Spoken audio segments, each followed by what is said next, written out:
Qubanın Amsarqışlaq kəndində ötən gün yağan güclü yağışlar nəticəsində sel baş verib. Təbii fəlakət kəndə ciddi ziyan vurub. Sel həm Amsarqışlaq kəndinə gedən yeni yolun su altında qalmasına, həm də bağ sahələrinin, pomidor tarlalarının və bir sıra fərdi yaşayış evlərinin zədələnməsinə səbəb olub. Kəndin kənarından keçən çay da daşaraq ətraf əraziləri basıb və kəndin stadionunu yararsız vəziyyətə salıb. Sakin Tərlan Haqdarinin yaşadığı evin yan divarları selin gücünə tab gətirməyərək aşıb və qəzalı vəziyyətə düşüb. Ailə üzvləri məcburiyyət qarşısına qalaraq qohumlarının evinə köçüblər. Digər sakin Akif Babayev də fərdi yaşayış evinə sel suları dolub.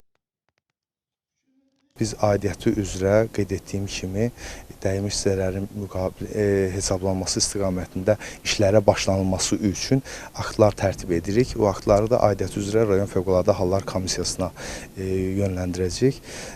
Və hazırda qeyd etdiyim kimi də hansı ki bəzi yaşayış məntəqələrində, evlərində, zirzəmilərində sunlar yığılıb qalıb, onların çəkilməsi istiqamətində işlər davam etdirilir. Su evin bu başından girdi, o başından çıxdı. Yuyub apardı. Yuyub aparmaq su sel nəticəsindədir ki, ev yerinə yeksən oldu. Ev pis vəziyyətdədir, dolub. İçəridə çatlar var, bu saat padvala girsiniz çatlardır. Hardasa su çəkilməsə bu gün axşama bu da gedəcək ev. Bütün sudur, qonşulardır, qonşulardır görəcəksiniz, hamısı su idi. Bütün yuxarıdan gəlirdi. Gelmiş, bütün Quba tərəfdən gələndir. O yol var, o məktəbdən gələn bu tərəfdə yol var. O yolda hamısı su idi. Böyük çaydı. Bu qədər çayda o qədər su yox idi, nəinki burada su vardı.